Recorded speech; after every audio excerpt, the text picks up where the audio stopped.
كتاب أنزلناه إليك مبارك ليدبروا آياته وليتذكر أولو الألباب. أعوذ بالله من الشيطان الرجيم. بسم الله الرحمن الرحيم.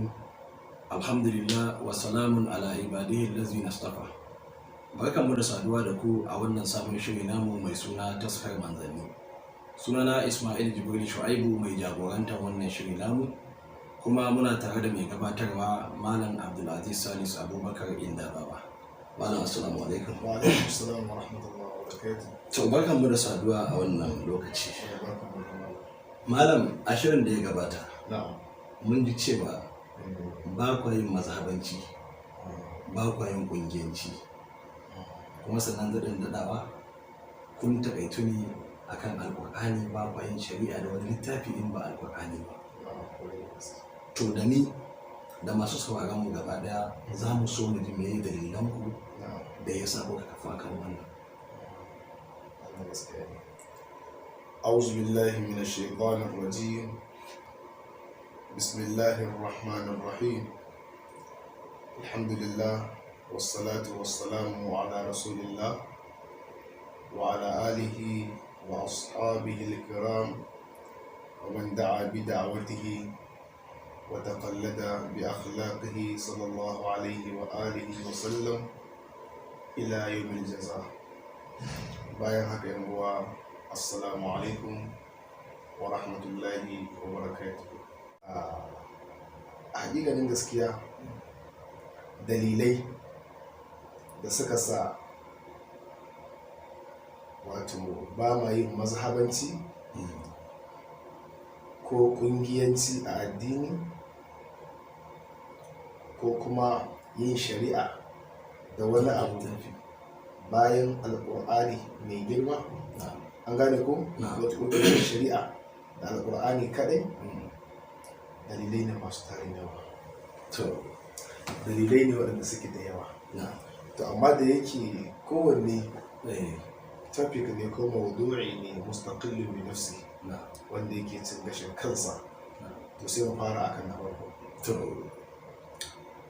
na farkon shine me yasa ba ma yin mazhabanci, me yasa ba ma yin kungiyanci.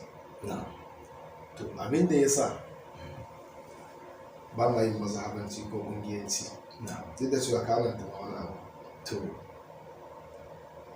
ai dukkan ilahirin mazhabobi za ka same su suna dangantuwa zuwa ga ɗaya cikin abubuwa guda biyu. To da ko dai suna dangantuwa zuwa ga ahlus sunnah wal jama'a, ko kuma suna dangantuwa zuwa ga shi'a. Haka ne kuma haka yake.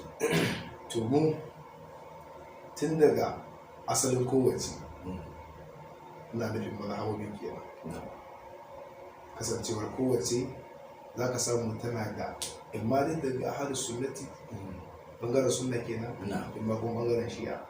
To mu tun daga wancan tushen ba ma yadda a kira mu da ahlus sunna, domin mu ahlus sunna bane ba. Sannan ba ma yadda a kira mu da yan shi'a. To sai a gangaro ƙasa, mu ba ma yadda a kira mu da sunan kowace mazhaba. Sannan kuma ba wai inda a ce ma muna bin mazhaban mai ba masu a kira mu da mazhaba da sauki. To ba ma bin ma kowace irin mazhaba. Sannan kowace mazhaba a cikin aikace-aikacen mu na addini mukan iya yin muwafaka da ita a wani bangare, kuma za mu iya sabawa da ita a kowane bangare. To haka lamarin sani. Sannan har ila yau ba ma yadda da a danganta mu da kowace kungiya daga cikin kungiyoyi na addini. To wannan a ƙarƙashin wannan akwai dalilai masu yawa. To amma bari Muna taƙaice mu taƙaita dalilan akan wato mu taƙaita su kamar guda biyar. dalilin da suka sa ake yin addini. Dalilin da ya sa muke kore mazhabanci ko kungiyanci ma iya takaita dalilan a guda biyar. to An fahimta ko? na mai ka Dalili na farko da ya sa ba ma bin kowace mazhaba daga cikin mazhabobi, sannan ba ma bin kowace kungiya daga cikin kungiyoyi, sannan ba ma danganta kanmu zuwa wancan asalin ahlus sunna ko shi'a. Dalilin farko saboda Allah subhanahu wa ta'ala bai yi umarni ga kowane musulmi a duniya cewa idan zai yi musulunci dole sai ya zama ahlus sunna ba. tun asali ma Tun asali babu inda Allah subhanahu wa ta'ala ya ce wa musulmai su zama ahlus sunna. Sannan Allah subhanahu wa ta'ala bai taba umartar wani musulmi akan ya kira kanshi da dan shi'a ba. Sannan uwa babu inda Allah subhanahu wa ta'ala ya umarci wani musulmi akan ya bi wata mazhaba daga cikin mazahib da ake da su. Sannan babu inda Allah subhanahu wa ta'ala ya umarci wani musulmi akan ya bi kowace kungiya daga cikin kungiyoyi na addini da ake da su. Wannan dalilin na babu inda Allah ya ce wani mutum ya bi waɗannan abubuwa guda uku da na faɗa, wannan shine ɗaya daga cikin dalilai da suka sa ba ma yin mazhabanci a addini, ba ma yin ƙungiyanci a addini, sannan ba ma bin manhajin ɗaya daga cikin wa'ancan guda biyun, wato sunna ko shi'a.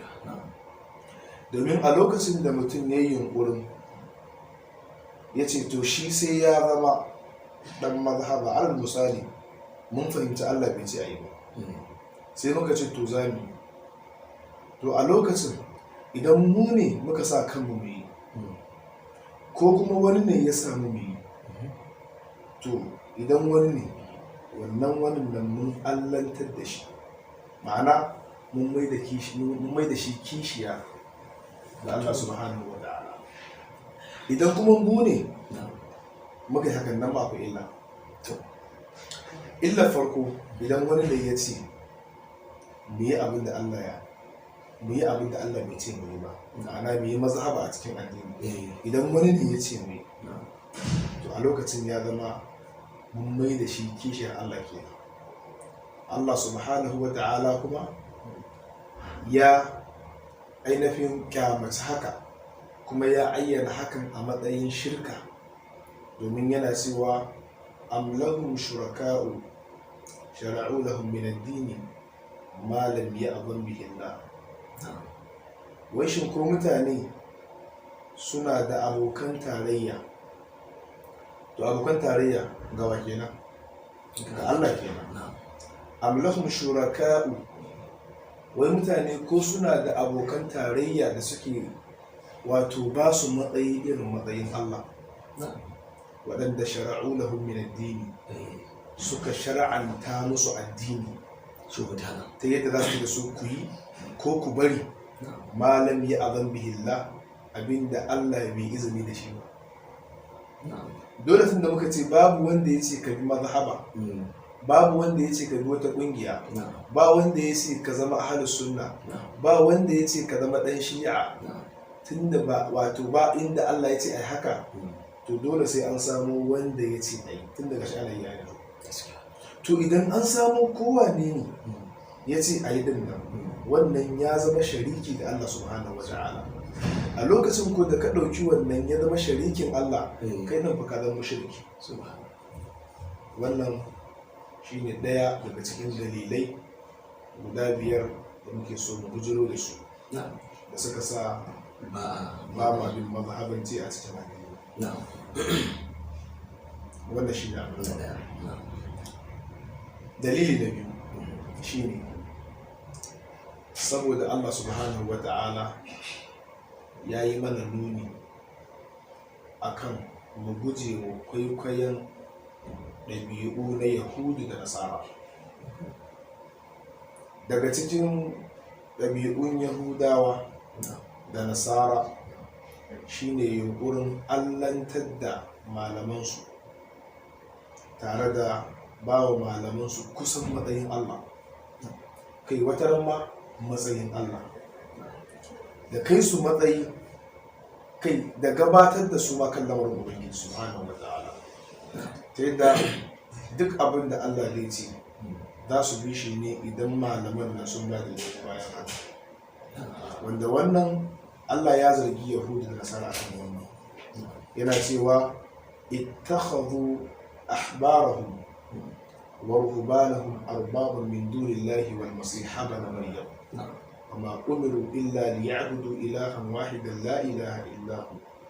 Allah subhanahu wa ta'ala yace Yahudu da nasara ittakhadhu ahbarahum sun riki manya-manyan malamansu, domin kalmar ahbar jami'i ne na alhibru, wato babban malami, bujimin malami.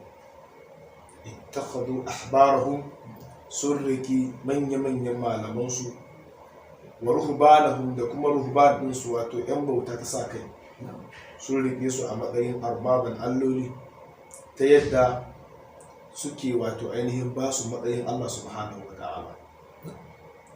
Wannan aya tabbas da take da Yahudu da Nasara.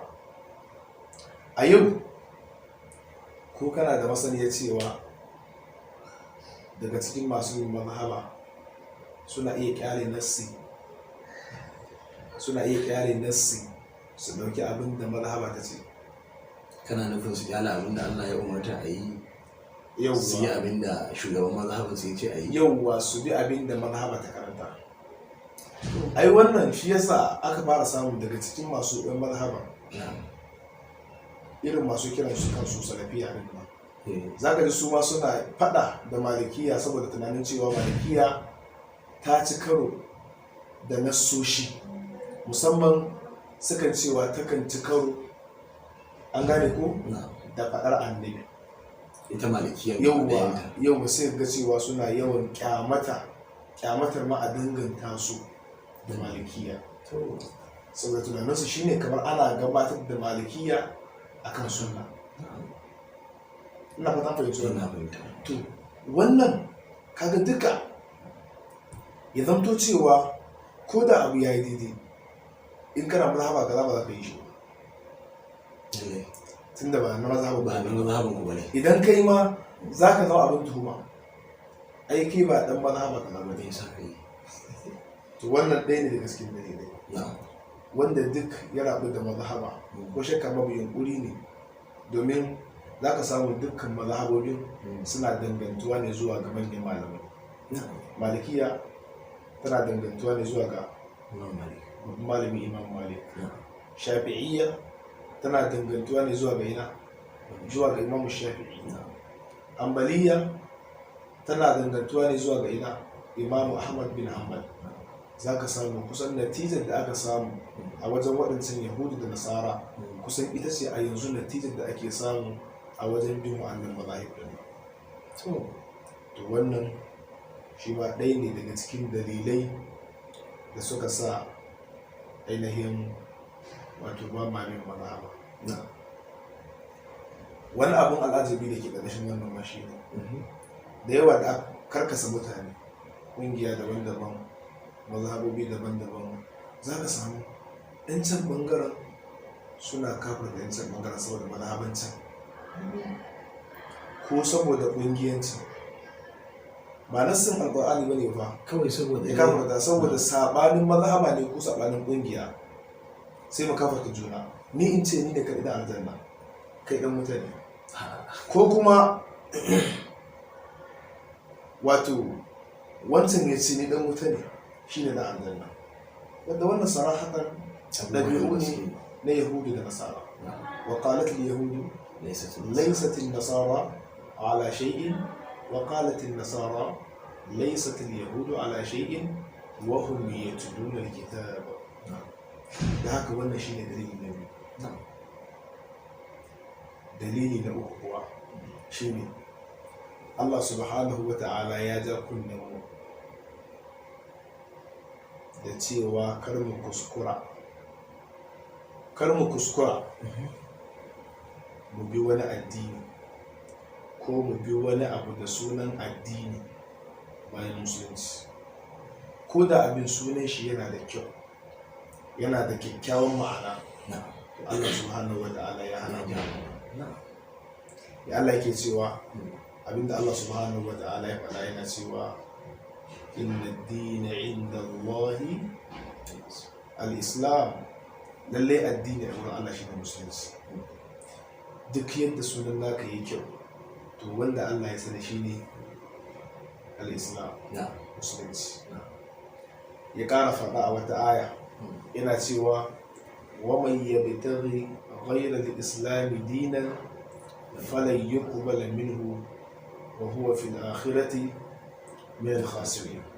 Man yabtaghi, wanda duk ya nemi ghayra al-islam, wani musulunci, wani abu wanda ba musulunci ba, dinan a matsayin addini. Shafi'iyya al-islam ne, malikiyya al-islam ne, duk ilahirin mazahib din nan al-islam ne, kungiyoyi da ake da su al-islam ne, izala al-islam ce, dariqa, shi'anci al-islam ne, al-islam ne. Allah ya ce wanda duk ya nemi wani musulunci a matsayin addini, sai Allah ya ce to tabbas da yayi ka, amma falan yuqbala minhu, ba za a karba masa ba. Sannan dan kar ma ka kai da nisa kai tunanin kafirai ne ake magana da su, sai Allah ya ce wa huwa fil akhirati min al-khasirin. Shi wannan mutumin idan alkiyama ta yi yana daga cikin masu hasara. Idan mutum bai aiki ba, idan mutum ba shi da komai, akwai ga asara dole sai kai wannan. A shi kenan wannan da ake magana da su mutane ne ma da suke ibada, suke addini, suka ɗauka da gaske addini suke, amma Allah ya ce sun yi asara. Kenan sun tara amma a banga Allah ba zai karɓa. Wannan jan kunne, bayan wannan ma aya tana cewa da mu ya ayyuhal ladina amanu taqullaha haqqa tuqatihi wa la tamutunna illa wa antum muslimun. Allah ya ce kar ku mutu sai kuna musulmi. Wannan shine abin da Allah ya faɗa. Kowa zai ce to ai kowa musulmi ne, amma ana yin wannan ne dan kaza. Abinda kuma mutum duk abin da mutum zai faɗa akwai abin da ya manta. Asalin faɗin mu da rikicin mu da wato rashin haɗin kanmu ya samu asali ne a sakamakon bambancin ƙungiyoyin mu na addini. To a sanadiyar bambancin ƙungiya dukkan rikice-rikicen addini yake faruwa mafi yawanci, musamman a Najeriya. Da faɗin ƙungiya ne za a faki a kulle masallaci, da faɗin ƙungiya ne za a wayi gari waɗancan su ɗauko makamai za su kashe juna, da faɗin ƙungiya ne za a kashe wani ɓangare a cikin al'ummar musulmai, a yi farin ciki, a yi murna, a yi celebration, a yi farin ciki, a ji daɗi. Da faɗin ƙungiya ne dukkan musibu mafi yawanci suke faruwa a arewacin Najeriya. Da faɗin ƙungiya ne musulmai har yanzu suka kasa haɗa baki da haɗa kai domin tunkarar matsalolinsu. A yanzu ko malami ne fai fito a Najeriya da misali, ko a Najeriya ya fito yi wata magana, to mutane ba sa kallon magana, suna kallon ɗan wata ƙungiya ne. Akwai ƙungiyar da mutum idan ya magana cikin ta shi masumi ne kawai, ko ce kamar masumi kawai da ya faɗa duk muninta to ya yi daidai kawai ba. Har kaga a social media ana ta kare malamu. Akwai wanda kuma malamin da duk tsoron Allahnsa in dai zai faɗa ya zama ba cikin wancan ƙungiyar yake ba, to za a yi kare ta. Muna kalla abin da ya faɗa kan maganar kidnapping da irin matakai da ya kamata a bi domin magancewa. malamai sun yi wato atisayen azanci wajen hanyoyi da za a iya bi don magance matsalar kidnapping a kan mutum a karbi kuɗi. Kowane ɓangare na addini suna faɗin irin nasu, amma a ƙarshen lamari me faru? Akwai malamin da aka yi kansa saboda kawai shi ba ɗan ƙungiyar can bane, ɗan wata ƙungiya ne. Ma'ana dai faɗin mazhaba, an faɗin ƙungiya da mazhaba tabbas ya haifar da rikice-rikice a duniya a cikin kankanin al'ummar musulmi, wanda wannan ko shakka babu ɗaya ne daga cikin dalilai ma da ya kamata a ce na saka shi a matsayin dalili mai zaman kansa. To dai a yanzu na kan dalili da uku cewa Allah subhanahu wata'ala ya ce kar mu kuskura mun rike wani abu a matsayin addini na fata mai zuwa.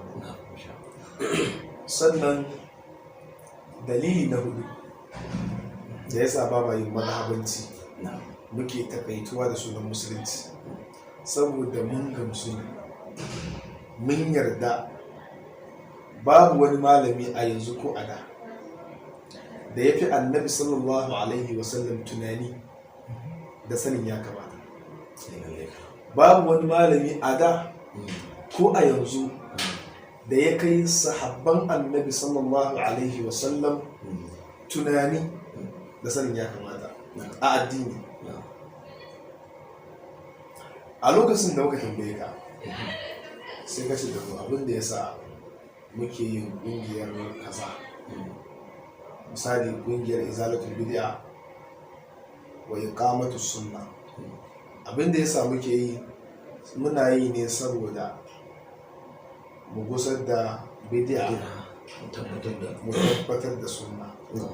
To idan mun fahimta mun gane saƙon da kyau, kamar kana so ka ce da mu ne sahabban annabi sallallahu alaihi wasallam ba su kai ka fada ko ba su kai malaman ku fada da bid'a ba da kuma yunkuri na dasa sunna. A lokacin da ka ce da mu malaman ku sun kirkiri kungiyar izala ne domin yunkurin tabbatar da sunna a bayan ƙasa, to a lokacin ko kuma yunkurin tabbatar da daidai a bayan ƙasa, to a lokacin kamar kana cewa da mu ne malamanku sun fi sahabban annabi, sun fi annabi fahimtar abin da ya kamata. Domin idan da a ce ka yarda da cewa malaman nan naka ba su kai su ka yarda sahabban sun fi malamanka, annabi sallallahu alaihi wasallam ya fi sahabban ya fi malamanka, ka yarda da haka, to da watakila ka ba mu labarin cewa annabi shi ma akwai wata kungiya da ya kafa bayan musulunci, akwai wata kungiya da ya kafa mai wani suna dan yaki da wani abu na wani abu haka yi kuma haka wani aka yi da kuma yunkurin dasa wani abu, ko kuma in annabi bai bato a ce sahabbansa sun yi da babu ko daya. Ta sunan ahlus sunna da ake so ahlus sunna babu sahabi ko daya ya taba cewa shi ahlus sunna. To idan da gasken sunnar annabi ake da sahabban da na yanzu, su waye suka fi bin halayya da dabi'un manzon Allah sallallahu alaihi wasallam? A kai sai ai sahabban sun ji goma wannan ka kowa ya sani, kowa ya sani. To a don haka gamsuwar mu da cewa malaman yanzu ko na da babu wanda ya kai annabi sanin ya kamata, babu wanda ya kai sahabban annabi sanin ya kamata, kuma a cikin kuma sannan kuma a malaman da na yanzu ba wanda ya samu yabo kai tsaye daga Allah subhanahu wa ta'ala kamar annabi da sahabbai. An fahimta ko? Ya zama cewa ba su yi waɗannan ƙungiyoyi da a yau muke kafirta juna, muke fada da juna, muke kashe juna, muke kulle masallatan juna, muke kullawa juna makirci a wajen hukuma, muke abubuwa na rashin kyautatawa da rashin tausayi da rashin dan adamtaka. Idan da a ce ya tabbata cewa wato ainihin wannan abu ne da lakanci, to ya kamata a ce mun fara ganin wa'ancin su. na fahimci wannan. na fahimci wannan. Amma sai ga kaman wasu ba za su iya kawo hujja akan cewa zamanin annabi ko zamanin annabi da sahabbai zamani ne wanda kusan an san kowa, su a matsayinsu na musulmai sun san cewa su ne musulmai, sai ɗaya ɓangaren yahudawa, ɗaya ɓangaren nasara, ɗaya ɓangaren kuma masu bautan abin da suka kirkira. To ba ka gani kai da kake kawo wannan a matsayin hujjojin ku na cewa ga dalilan ku inda a ce ya cancanta da su ya kamata a ce sun fara mun sunayen ƙungiyar su ko manhabobin su, to ba ka ganin cewa mu yanzu nan su waɗanda suke bin wannan mazahib din da kuma ƙungiyoyi din suna ganin ai yanzu kasantuwan kowa na ganin cewa shi musulmi ne, amma sai aka kawo wani abu wanda ba na musulunci ba suke tunani ba kan jejjefa cikin musuluncin shi sa da dole a samar da wani yunkuri yawwa wanda zai tace wannan musuluncin ko wanda abun ya ce yawwa to ya kowa wasu ya za ka yi hakan wannan. To abin da yake ana wajen ma da shi ina ga kawanta da cewa tun a zamanin annabi sallallahu alaihi wasallam an samu gurbatattun musulmai. Kawanta da cewa an samu waɗanda suka je da sunan musulunci suka gina masallaci wanda Allah yake cewa la taqum fihi abada la masjidun ussisa ko assasa ala taqwa min awwal yawmin ahaqqu an taquma fihi rijalun yuhibbuna an yatatahharu wallahu yuhibbul mutahhirin. Ina ce masallaci ne Allah kiristoci suna yin masallaci ne masallinawa. Ina ce tun a zamanin annabi ake cewa annabi wa mimman hawlakum min al-a'rab munafiqun ومن أهل المدينة مرضوا على النفاق لا تعلمهم نحن نعلمهم سنعذبهم مرتين. ina ce a cikin zamanin annabi sallallahu alaihi wasallam ina ce a zamanin annabi aka samu minan nasi man yu'jibuka qawluhu fil hayati dunya wa yushhidu Allah ala ma fi qalbihi wa huwa ala al-khisam. Tun zamanin annabi irin wannan fitinonin akwai da yawa daga cikin su, amma waɗansu a wancan lokacin ba su tunanin wannan ba, suna ganin cewa wai da ya musulunci a tunanin mutane akwai abin da ya bari ne da aka ce fa al-islam wal inqiyad wal istislam lillahi ta'ala shine fa jayuwa da sallama wa Allah akan duk abin da yake yace baya so a bari, ko ba haka bane?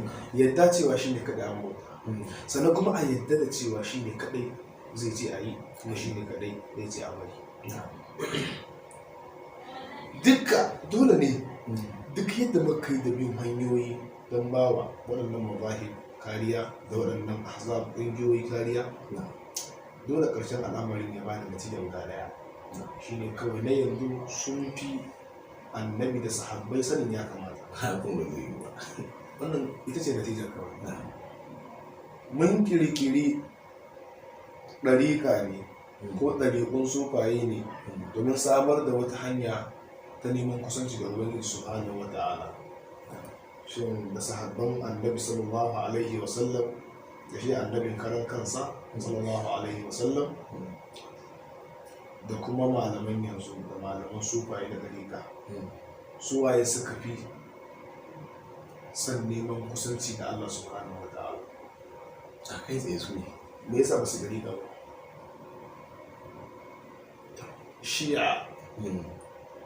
Shi'a da koma wani irin sababi daga cikin sababba da yasa aka samar da shi'a, kowane irin sababi ne dole dai a iya cewa sababi ne mai kyau. Misali, to shin su na farkon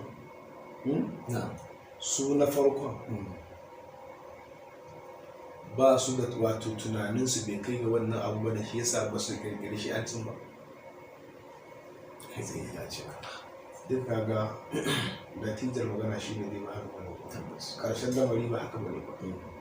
Da haka kawai malam an kawo waɗannan tsare-tsare ne don a siyasantar da musulunci, don a gididdaba musulunci, kuma wannan ɗabi'a ce ta fir'auna, ɗabi'a ce ta a samu hanyar galaba akan mutane. A iya cewa wannan ɗaya ne daga cikin nasarori da kafiran duniya suka yi akan musulunci tun kafar farko. ta hanyar bin a kakkasa musulunci ya zama kala kowa na ji da nashi. Wannan shine zai sa a yaƙi bangare ɗaya kuna ji kuna kallo kuma kun munna ku yi gida kun munna ku farin ciki. Alal misali fir'auna haka Allah ya faɗa yace inda fir'auna ala fil ardi wa ja'ala ahlaha shiy'an yastad'ifu ta'ifatan minhum yudhabbihu abna'ahum wa yastahyi nisa'ahum innahu kana min al-mufsidin.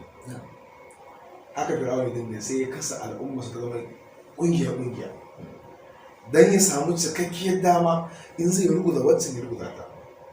Wai ina ce a nan kasar akai wannan abin malam aka je da sunan kungiya kaza aka dinga kashe su aka dinga ganna.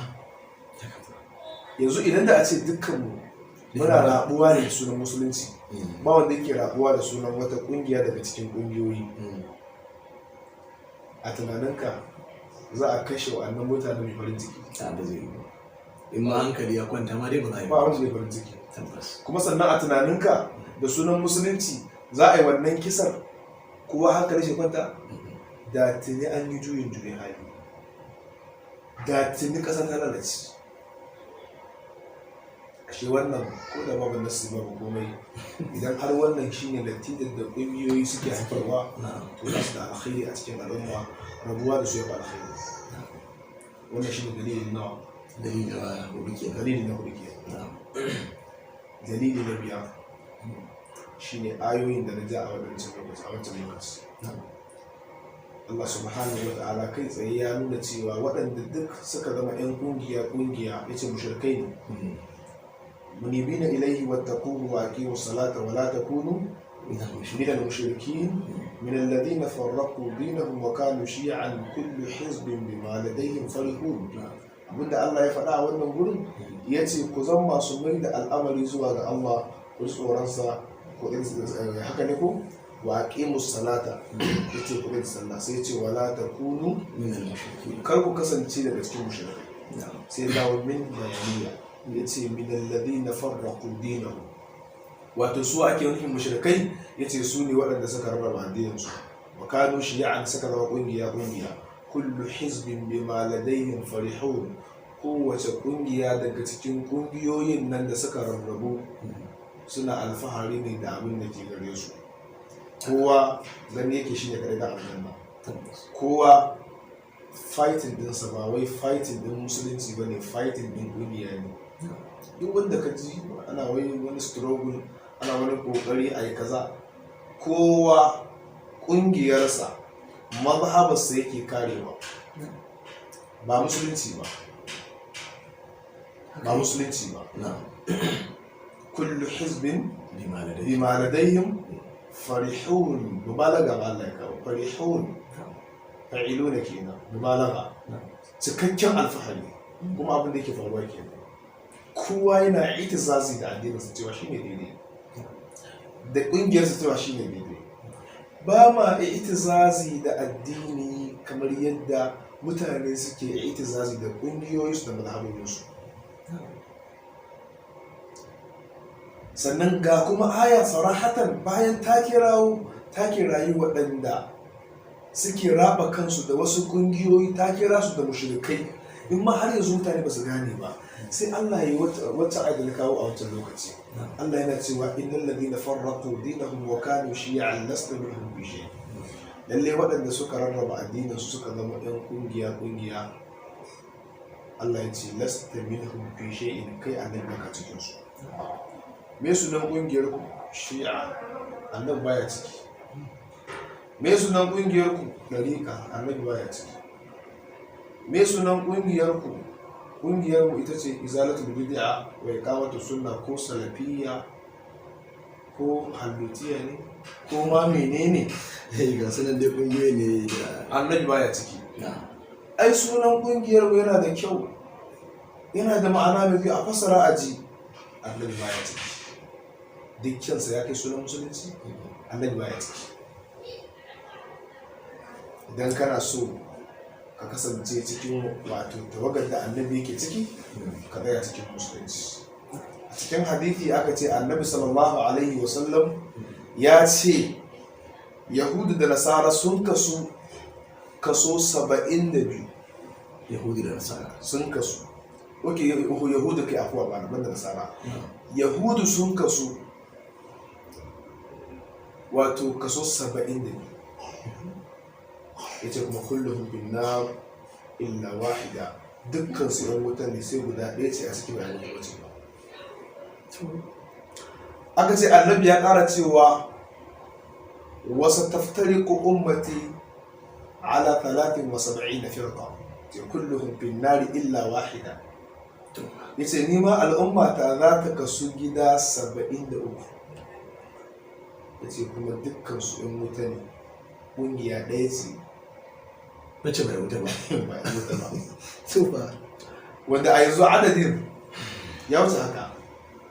Adadin rabuwar al'ummar musulmai da a sanadiyar ƙungiyoyi da suka kafa ya haura wannan adadin. to kuma an ce annabi ya ce dukkansu ko da iya ma 73 suka tsaya, dukkan 72 ɗin 'yan wuta ne, Sai kuma ɗin kaɗai. guda ɗaya ce 'yan aljanna.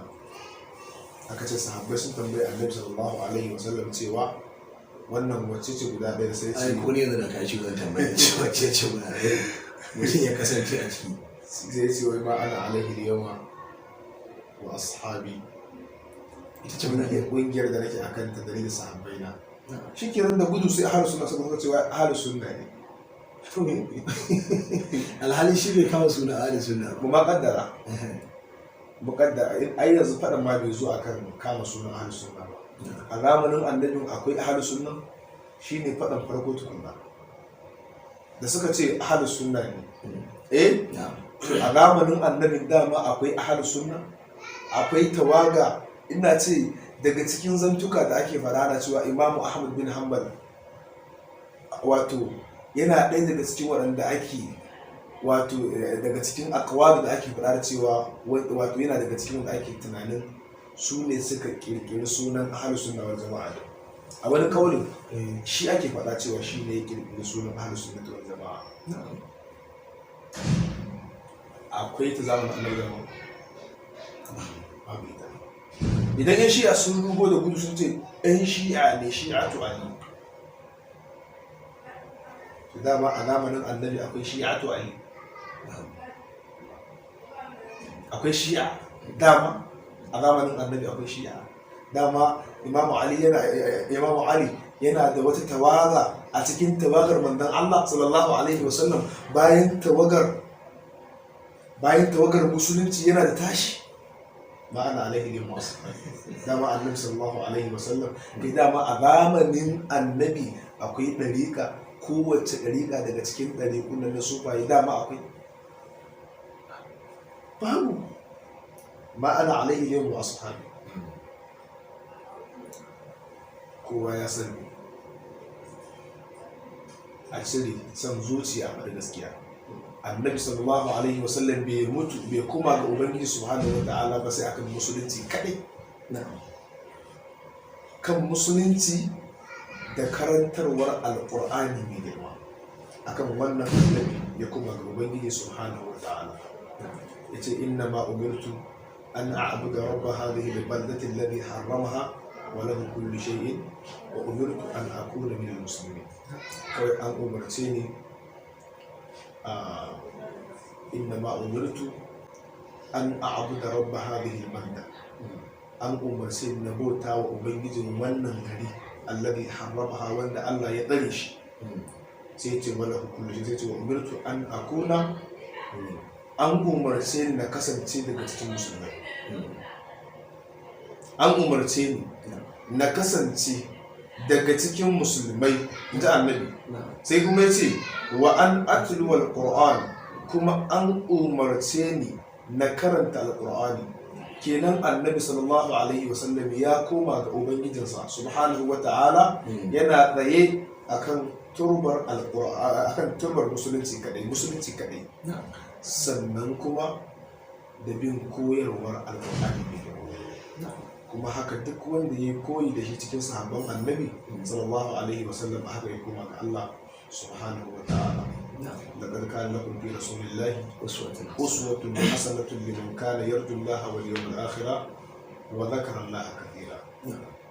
Saboda haka dukkan wanda zai koyi da annabi a zamanin sahabban da zamanin yanzu shine kawai ya tsaya kan musulunci, sannan kuma ya bi karantarwar alkur'ani mai girma. Wannan zai sa ya samu kwanciyar hankali, ya tabbaci a kan cewa lallai yana kan daidai insha Allah ta'ala. Wannan dai shine dalili na nawa? Dalili na biyar. Dalili na biyar. Suna da yawa dalilan amma kuma za mu tafi da su abin da gaskiya ne wannan. To alhamdulillah malam, ina ganin da wannan tambayar nawa na karshen nan shine zai zo wato labarin shirin namu zai nade har zuwa kuma wato lokaci na gaba idan Allah ya kai mu. Malam muna fata wato Allah ya mai da mu gida lafiya da Allah ya saka da kai ya kawo da mu. Fabashshir ibad alladhina yastami'una alqawla fayattabi'una ahsanah ulaika alladhina hadahum Allah wa